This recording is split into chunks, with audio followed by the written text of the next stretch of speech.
War chief commander की मौत से ईरान गुस्साया। ईरान ने वॉर की रणनीति को बदला। ईरान ने आज दिन में ही इजराइल पर किए हमले। वॉर चीफ कमांडर की मौत का अब ईरान ले रहा है बदला। तेहरान में हुए हमले में दरअसल वॉर चीफ कमांडर अली शादमानी की मौत हुई है और ईरान के सुप्रीम लीडर आयतुल्लाह खामेनी के ये बेहद करीबी थे। 13 दिन पहले ही इन्हें अपॉइंट किया गया था, इनकी नियुक्ति हुई थी और इजराइल के हमले में इनकी मौत हुई है। इसी के बाद ईरान में गुस्से की लहर है और ईरान ने बड़े हमलों को, बड़ी स्ट्राइक्स को अंजाम दिया है इजराइल के खिलाफ, टेल अवीव और हाइफा को दहलाकर।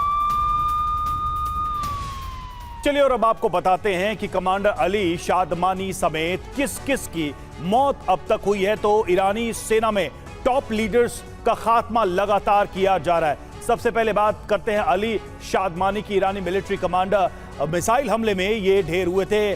मोहम्मद बाघेरी महत्वपूर्ण नाम है, chief of staff Irani arm forces के 2016 से ईरानी सेना का प्रमुख और 1980 में IRGC में शामिल हुए थे।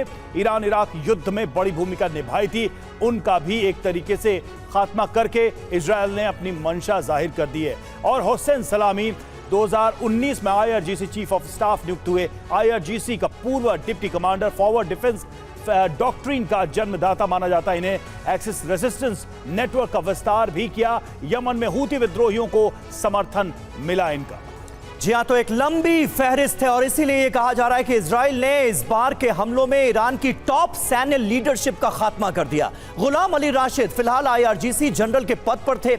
ईरानी आर्मी के ये डेप्यूटी चीफ रहे। खत्म अल अंबिया सेंट्रल हेडक्वार्टर जो ईरान के अंदर मौजूद है, उसके ये कमांडर थे और ये भी इजराइल के हमले में मारे गए।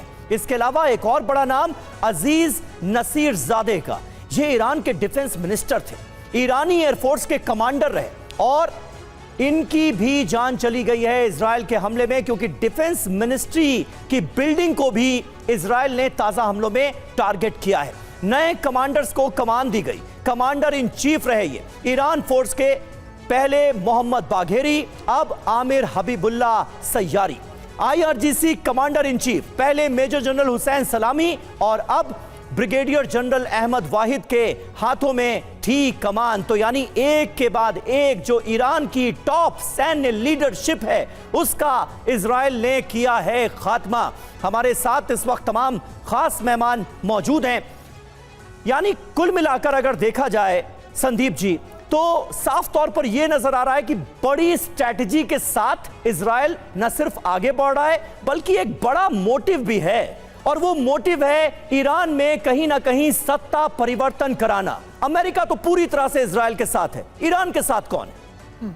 बहुत बड़ा सवाल आपने किया। पहला सवाल तो है आपका सत्ता परिवर्तन। देखिए, इजराइल और अमेरिका ये पूरी तरीके से चाहते हैं कि इस बार ईरान को खत्म करना है, यानी कि चाहे युद्ध के माध्यम से, वॉर के माध्यम से या तो फिर डिप्लोमेसी के माध्यम। डिप्लोमेसी मैं इसलिए कह रहा हूं क्योंकि उनको लगता है कि सत्ता परिवर्तन वहां के नागरिकों के मन में, जिस प्रकार से ईरान पे पिछले 3-4 सालों हमने देखा है कि एक आधुनिकता की बयार चल रही थी, खुलेपन की मांग हो रही थी और खामनेई के खिलाफ एक असंतोष था ईरान में, उसी सेंटीमेंट को अमेरिका पकड़ना चाहता उस समय जब ईरान अपने पूरे अस्तित्व का, और हमेशा अस्तित्व तो नहीं कहूंगा, यहां आधिपत्य की बात करूंगा, डोमिनेशन की। आपने अभी बताया कि पूरा ईरानियन टॉप मिलिट्री लीडरशिप को खत्म कर दिया गया। अब खामनेई बंकर के अंदर बैठे हुए हैं। उनको यह लगता है कि ये तो यदि इस बार न बच पाए तो हमें इजराइल और अमेरिका दोनों मिलकर के खत्म कर देंगे। मुझे लगता है ये वही अंतिम प्रयास है अमेरिका का, या तो खामनेई को खत्म करो या तो फिर वहां सत्ता परिवर्तन करो और अपना कोई मीडिएटर वहां बैठाओ, ताकि